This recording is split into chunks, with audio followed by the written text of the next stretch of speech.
নমস্কার বন্ধুরা, আমার নতুন একটি ব্লগে আপনাদের অনেক স্বাগত। তো আজকে আমি যে ব্লগটা শেয়ার করছি এটা হলো রুদ্র সারাদিনে কি খায়। ওর যেহেতু 6 মাস হয়ে গিয়েছে, ওর সলিড ফুড স্টার্ট হয়ে গিয়েছে। তো আপনারা দেখুন আমি ওকে কি সলিড ফুড দিই।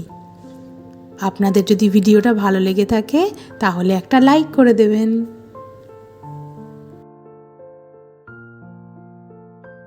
তো এখন ওকে একটা বিস্কুট একটু হালকা গরম জলে ভিজিয়ে নরম করে তারপর সেইটা খাওয়ানো চলছে। একটা বিস্কুট বললে ভুল হবে, একটা বিস্কুটের হাফ। একটা গোটা বিস্কুট নিয়েই তার 4-5টা খাওয়াচ্ছি না, ওখানটা শক্ত থাকে বলে ভেতরের নরমটা ওকে খাওয়ানো হচ্ছে। ওর এই খাবারটা ভালো লাগছে কিনা জানি না, কিন্তু ও দেখছি আস্তে আস্তে করে কিন্তু এটা খেয়ে নিচ্ছে। খুব একটা ঝামেলা কিন্তু করছে না বা ফেলেও দিচ্ছে না।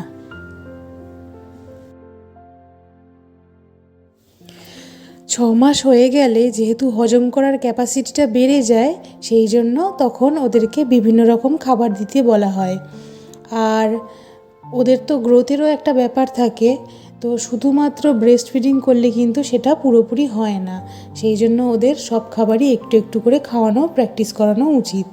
তো সেই জন্য ওকেও সব রকম খাবারই একটু একটু করে ধরানো হচ্ছে। তো কিছু খাবার খায় না বা খেতে ভালো লাগে না, সেই জন্য হয়তো খায় না। আবার কিছু খাবার একটু একটু করে কিন্তু খায়। তো আমার মতে বলে সব খাবারই একটু একটু করে দেওয়া উচিত। কি বলুন তো, ছোট থেকে সব খাবার যদি একটু একটু করে না ধরানো যায় তাহলে কিন্তু বড় হয়ে আর সেগুলো আর খেতে চাইবে না। সেই জন্য সব খাবারই একটু করে ট্রাই করানো উচিত। এরপরে দুপুরে ওর জন্য রেডি করলাম একটু চাল, একটু ডাল, তারপর সবজিগুলোর এই দানাগুলো ফেলে দিয়ে তারপরে একটু একটু সবজি, আলু যা থাকে ঘরের, লাউ, কুমড়ো,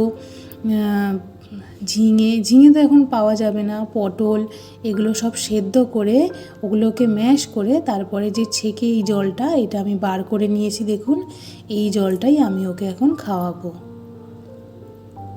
ওই পিউরিটাও দেওয়ানো যায়, কিন্তু ও যেহেতু এখনও ঠিক করে বসতে পারে না একদম নিজে থেকে, তো সেই জন্য গিলতেও পারবে না। সেই জন্য আমি ওকে এখনও পর্যন্ত ওই ছেঁকে জলটাই দিচ্ছি। যখন ও বুঝতে পেরে যাবে তখন ওকে একটু করে পিউরি দেওয়া হবে, ও তখন সেটা খাবে। এটাও খুব একটা খেতে ভালোবাসে না, কিন্তু কিছু তো করার নেই, ওকে তো খেতেই হবে, কার্বোহাইড্রেট তো দরকার। সেই জন্য দেখুন একা একাই ধরেছে বোতলটা।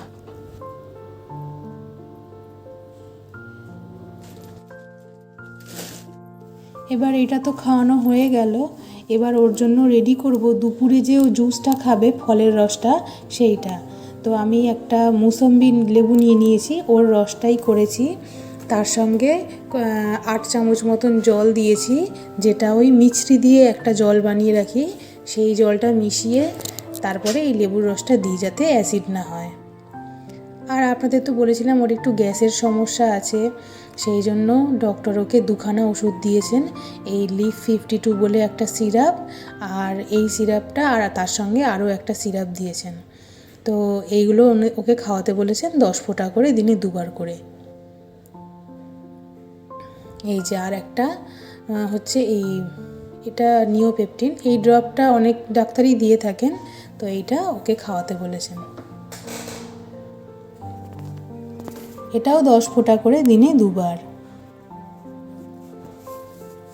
আর এর মাঝখানে আছে সেরেল্যাকটা এখনও স্টার্ট করানো হয়নি, এবার স্টার্ট করানো হবে। সেরেল্যাকটাও দিনে 2বারই বলেছেন খেতে।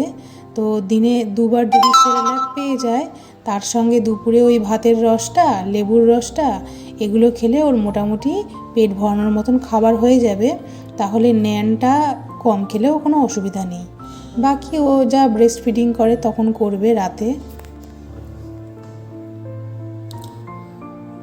তো আমি সেরেল্যাকটা হুইটের নিয়েছি, স্যার এটাই নিতে বললেন। বোধহয় বাচ্চারা এটা খেতে বেশি একটু ভালোবাসে। তো আজকের ভিডিওটা আমি এখানেই শেষ করছি, দেখা হবে পরের একটা ব্লগে। ততক্ষণের জন্য টাটা, সবাই ভালো থাকবেন।